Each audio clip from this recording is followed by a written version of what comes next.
Hey, everybody. Thanks for tuning in to the Hanging On to Hope podcast. I'm Brenda J. And I'm Karen Wonder. And we are HangingOnToHope.org.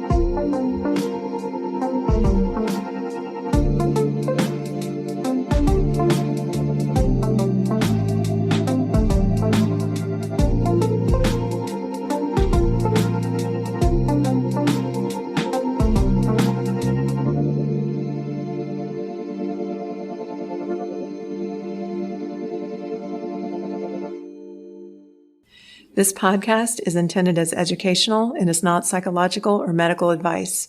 Always consult a professional when needed, and we disclaim any liability in connection with the instruction, information, or advice given. Hi, everyone. Welcome to the Hanging On to Hope podcast. This is Brenda J. Today, we have Jessica and Ruth on the show. They both work in human trafficking and are here today to educate our listeners and talk about how they help in this area. Welcome to the show. Thank you. Hi.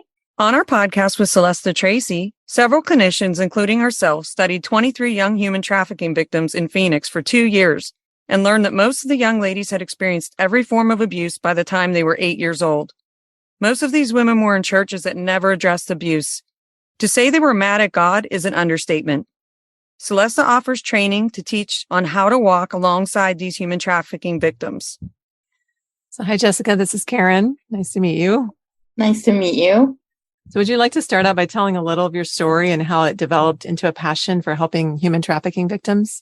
Absolutely. So I am what I identify as a survivor of human trafficking recruitment. I actually escaped before I was actually trafficked. And just a little background, my mom is an actual traffic survivor. She was trafficked as a teenager in the Philippines. My father was, a Navy man during the Vietnam War. They fell in love. And my dad, once he got back to the United States, sent for my mom. The name of the woman that rescued my mom, her name was Rose. And so Jessica Rose, my middle name is Rose. And I just think it's really cool that my parents, like the influence that the woman that went into the areas where my mom was being trafficked or was prostituting, they included that in my name. And it's just kind of interesting how the legacy carried on. And because when my mom was here in the United States as a new immigrant, she didn't quite get the help that she needed. I know that her and my dad reached out for help because she was newly exited out of human trafficking and, just the abuse that she even had suffered as a child. And instead of feeling welcome, they were just kind of turned away. And the community's perception of my mom was that she was still that woman that was selling her body or what is considered a lady of the night. And so because my mom was kind of confused in her identity, how do you raise a daughter in her identity when you don't even know your own identity and you haven't really fully healed from the trauma from being trafficked? And it just, some of the stories that she used to share of the brutality of her clients, it just amazes me to this day that, that she was able to function somewhat in her job and just in a family household. Wow. All that happened while she was in the Philippines? Yes. Okay. Under the age of 18. She was still a minor. Wow. Wow. From home when she was about 14. And so, it led to me being recruited later in life. It was about 4 months of grooming, and the trafficker didn't, tell me up front, hey, by the way, I'm grooming you to become one of my hosts. It was very slight. It was a month into it. He told me he had served 10 years in prison for trafficking women. And then, a month later, he shared that he had some friends that were trafficking women and he was helping them. And then a month after that was when the brutality, kind of the physical grooming took place. And once I realized what was actually happening, we were in a relationship. I broke up with him. And that was 12 years ago. And to this day, the last contact he's tried to make with me was in 2020. He still continues to search for me. He still tries to make contact with me through my social media platforms. And my passion for human trafficking and how all this got started was, number one, just the grooming process, I want to say, and that women need to know that if they're being recruited or if they're being groomed, that they have options to say no. It's hard. It's very scary. But I have found out how to do that and being able to train women in how to do that. And I think the other thing too is the rejection that my mother experienced when I was a child, and seeing how society continues to reject victims that want to exit out or victims in the lifestyle. So just creating an organization and a community where women can come who have been exited out for a while and be able to share their experiences with no judgment, share, when they're having a bad day, their challenges, and not to mention, and being able to encourage them in finding their purpose, from their pain, as well as putting healing plans together. So that's just kind of how my passion for human trafficking and how it got started. Wow, this is a subject that people don't know a lot about. And we went to the big conference at, what church was that? Cornerstone. At Cornerstone. And we only learned a little. That's amazing that you can educate people so much more because of your experience. Thank you. Yeah, because it does seem like it's a growing problem. I had a friend the other day that posted on social media. She was saying she was at Walmart and she noticed some guy was stalking her in Walmart. And I mean, being very blatant about it, not worried about his, being seen or, just she ended up asking I think the manager or somebody there to escort her to her car. But I keep hearing more and more stories like that too. So It just seems like it's becoming more prevalent. Yeah. So Ruth, hi, Ruth. Hi. Can you tell our listeners how you developed a passion for the work you do? Absolutely. I think from the time I was a child, really the values of justice and mercy were part of who I was. I remember just as a little girl, maybe 8 or 9 years old, riding in the car as we were driving. My parents were driving down the street and just seeing a homeless person walking with their things and recognizing that that person needed help and were they homeless, and asking my dad, if we could stop, and just having a passion for them. And then even having a core value of thinking all the time that life isn't fair. That's not fair. That's not fair when I was a small child. So just that desire for justice has been ingrained in me and who I am. And so I started volunteering over at Streetlight USA at the end of 2006. And in 2006, I went through Celestia Tracy's material, which is called Mending Soul. Yeah, that you mentioned. You just interviewed earlier. her. She's on our podcast right now. That came out today. Yeah, that's awesome. Yeah, so I went through in a small group that Mending the Soul curriculum was actually a prerequisite for anyone who was going to be volunteering to help about that. Yeah, I'm sorry to interrupt you. Go ahead. No, it was great. And so that was great preparation. And then from 2007 to 2014, I volunteered every week at Streetlight USA, where young girls who are ages 13 through 18 are in a secure facility for those who are survivors and rescued out of human trafficking. And they come from many different states across the United States, not just local to the state of Arizona. It was a very interesting experience interacting with them and just loving them unconditionally, but also a very volatile environment, a lot of fights and physical fights breaking out between them, running away all the time, and much excitement. Yeah. So we had together, but it's a more difficult environment with the teens than it is with adult women, much more challenging. And they've got hormones and normal teenage things and all of the complex trauma that they've experienced so young that has stunted their emotional development as well. And so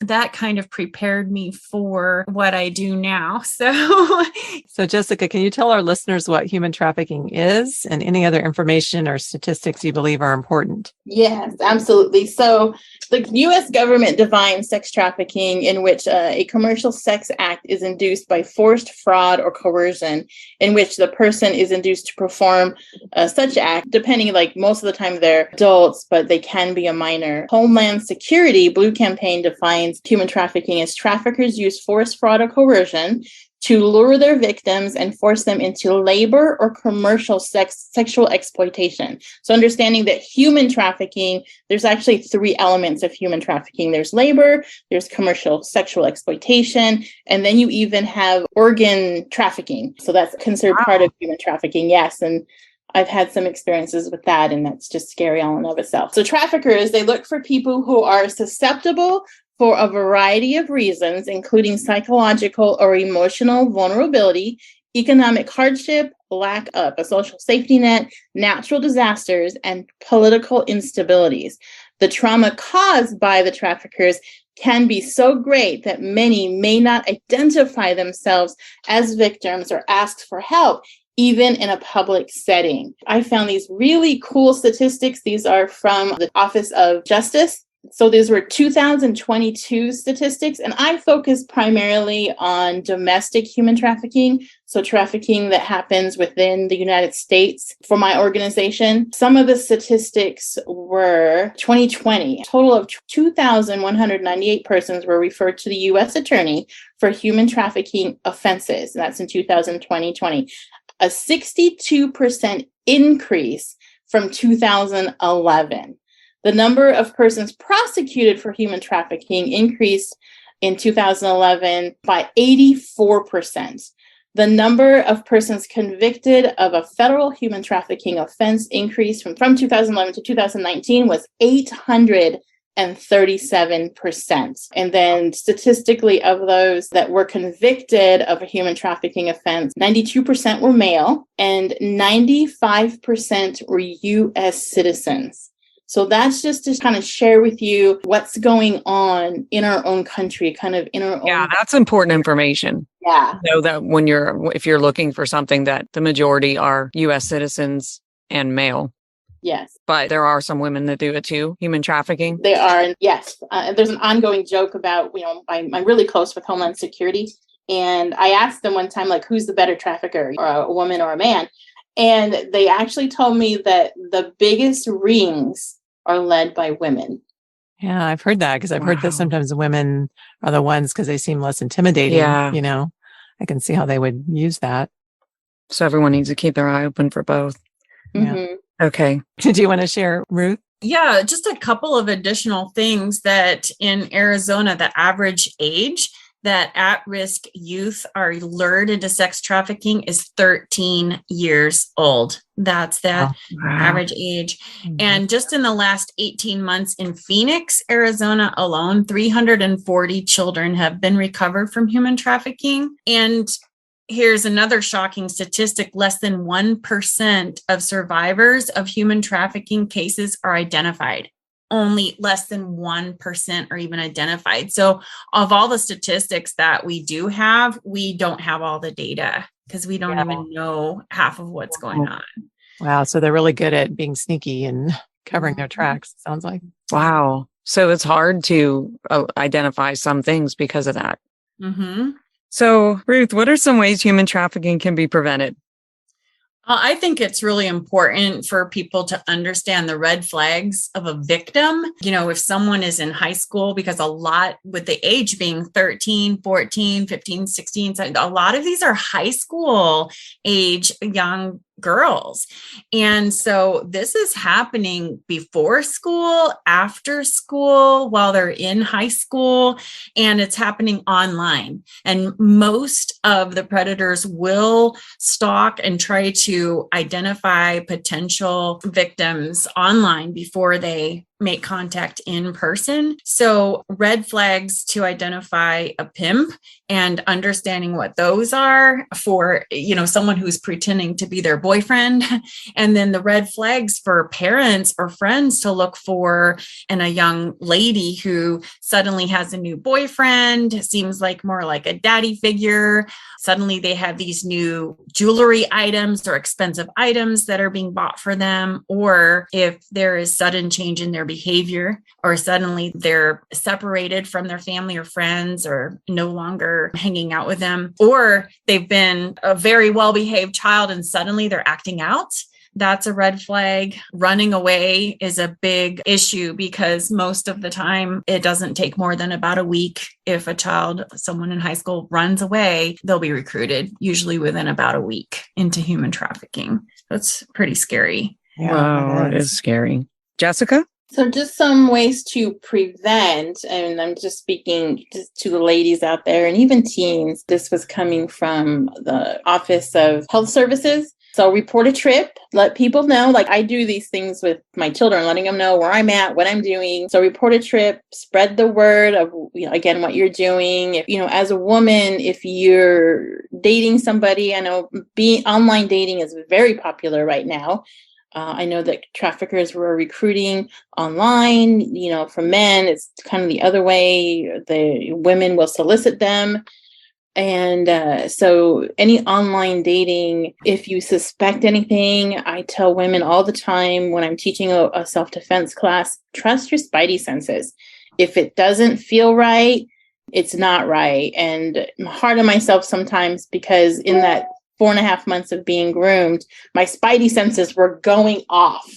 And I just denied them. I told myself I was being judgmental. I asked the questions, and traffickers, they don't tell you up front, hey, my goal is at some point, I want you to sleep with 30 men a day. Because why? You would say no.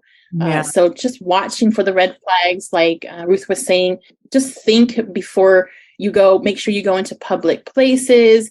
I did some online dating, and any guy that wanted to do something kind of private, I never went out with that person. I would block them. But just being careful when you're going out. Let me see. Volunteer locally. Yes, please. Just be careful when you travel abroad.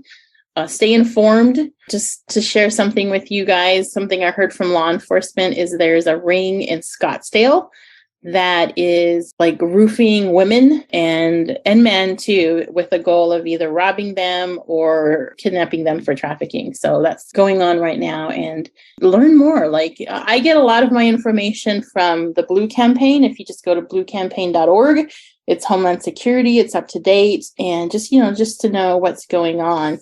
And then other things, kind of just to piggyback off what Ruth was saying, identifying victims is false promises of love. That's the biggest thing. Traffickers prey on our vulnerabilities. They'll interview you and they'll find what you need in order for them to kind of stay into your life and position themselves in your life. The other thing was false job promises. I've had women locally that were promised kind of like nanny positions, live-in nanny positions, and then later were trafficked, and they just, you just don't know. And just watching out for our family members. I always say to parents, be the subject matter expert to your child.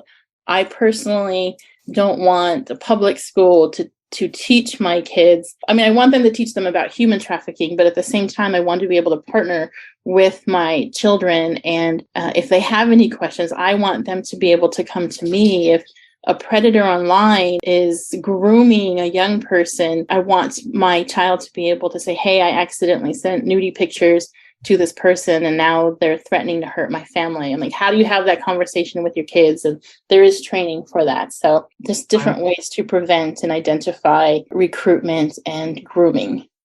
Yeah. So when you watch those movies, you always think of human trafficking as someone being kidnapped or being drugged and then kidnapped, and then you never see them again. But I didn't realize.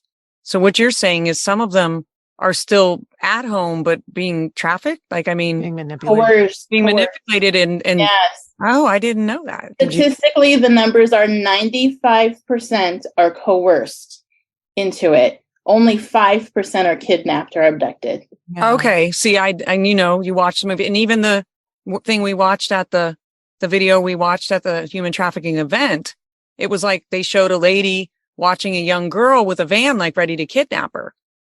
So 95% are people that are just coerced. Yes. And so that's like in the type of self-defense, the women's self-defense class that I teach at my dojo, is you might get into a situation. And so how do you get into the situation? Like, you don't know. They're very smart. They've been doing this for a long time. They know how to identify victims that they feel that they can fraud, right? It's a scam, it's fraud. And how do you get out of that situation? How do you help your child if they get in that situation, or your niece or your nephew, or even somebody at church in the youth program? We've been teaching churches and kids are going to church leaders saying that this is happening to me. How do you address something like that as well? So it sounds like they're just really able to detect the girls or the women that maybe aren't confident or something, or have some kind of vulnerability? Is that what they're looking for? Or I was told by a very reliable source what they look for. Traffickers do, for example, just as an example, is they'll go out and they'll look for women, like a girls' night out, right? And they'll inject themselves into the party and they'll start buying drinks. And they'll weed out the ones that are, that they feel that they can't groom. And then they'll start to develop a relationship with the one that they feel that they can traffic. And it's funny because I sit here and I share this story with you, and I have 3 adult daughters, and I told my daughter, because she likes to go out, she likes to party on Mill, and she was out with her girlfriends, and all of a sudden this guy showed up and started buying them drinks. And she knew, like, mom had trained her well. And so her and her girlfriend, they invited their boyfriends, like, hey, this guy's hanging out with us. He's buying drinks. We don't really care for it. Could you come down and just hang out with us? And so 2 boyfriends did. And that guy just left. Wow. So, I mean, is that what they try to do? Is like, once they get a girl and, realize that she's vulnerable, do they give her gifts, and then they just kind of get her to the point where she's manipulated into, doing things she doesn't want to do? Exactly. That's exactly what happens. They find, for example, I'll just use myself as an example. I was serving, and so church was very important to me. And what he shared with me, he's like, oh yeah, I'm here because I'm trying to rebuild a relationship with my kids. And I fell for it. Like, I was like, oh, that is just so sweet. You're trying to be a good dad. Good for you. How can I help you? Like, and it's just everyone, they tailor themselves to the victim, and it's brainwashing into getting them to believe whatever story there is. And sometimes it takes longer. There's stories out there of women that were in a relationship for 18 months. Some of them, it was a few years. And they really knew the person, and it breaks my heart that the intention was never brought to the surface. And you don't know how to look for the red flags or the signs that, oh, this person is a trafficker. And like I said, just being very careful. Trust your spidey senses. I just go back to that and go by your gut. Go by your gut. That's going to warn you. Well, that's great education just right there, that you can help people figure out the signs, but also that 95% are being manipulated. So people need to be educated on what to look for in their children and their loved ones, to look for signs, because they're still around, so it can be stopped. And what I love too is that our, local law enforcement, at least victim services, they're very aware of predatory things going on, especially on the internet. COVID quarantine changed everything because you weren't going out to the street. You were doing it all online. Yeah.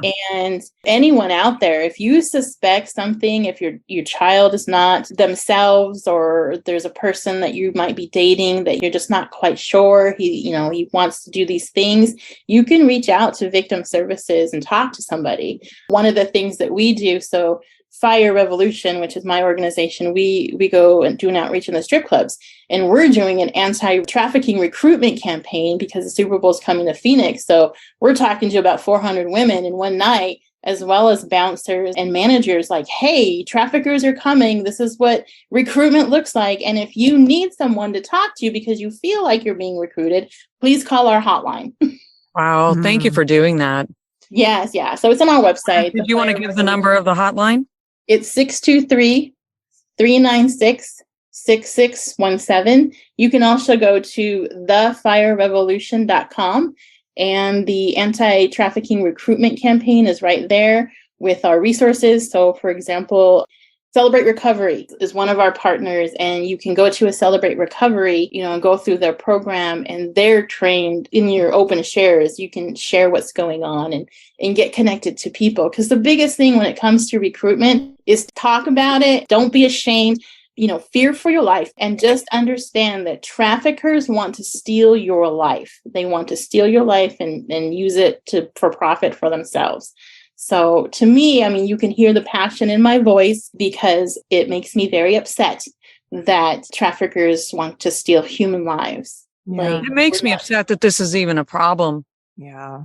And look at the percentage, it's increasing. Yeah. Yeah, that's what I keep hearing. What is it about the Super Bowl? Is it because, all these men, I mean, there's men and women, I go to the Super Bowl, but is it because of the crowds, or I don't get it's the money.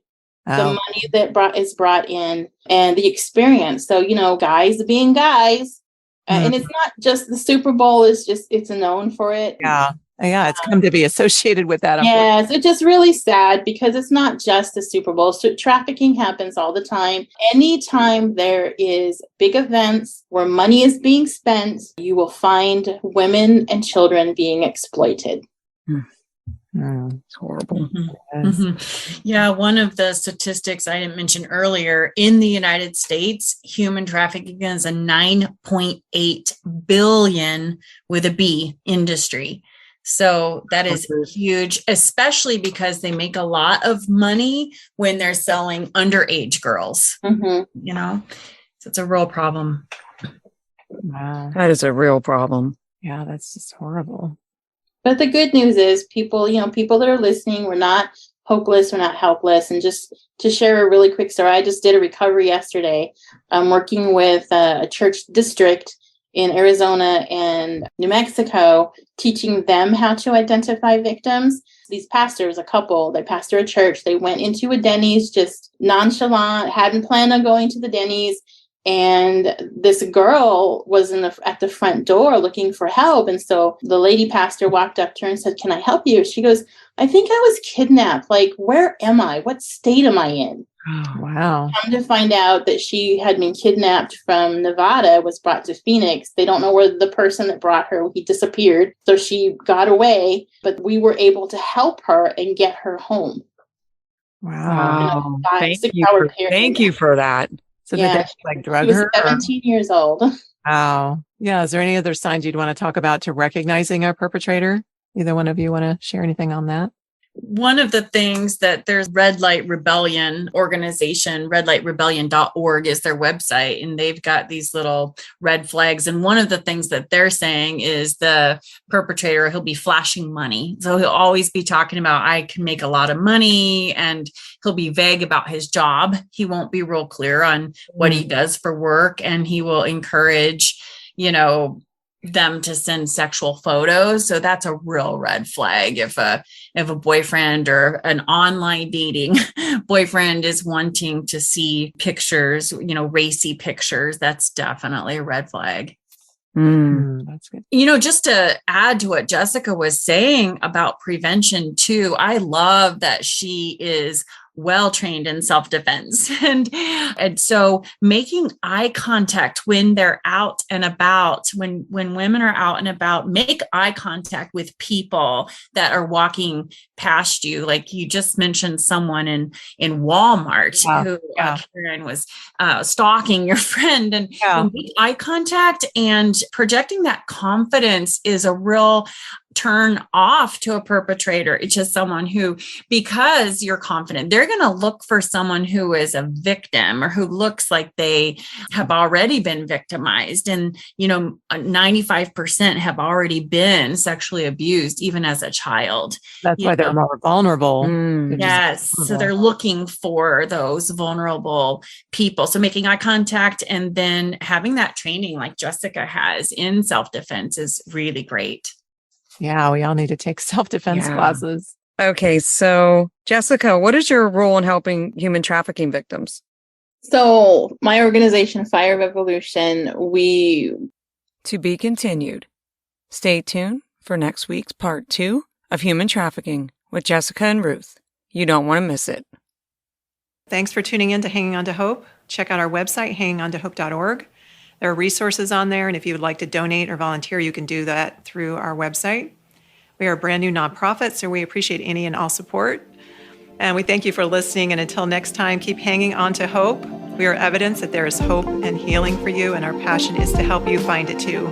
So thanks for tuning in. Thanks for listening, everyone.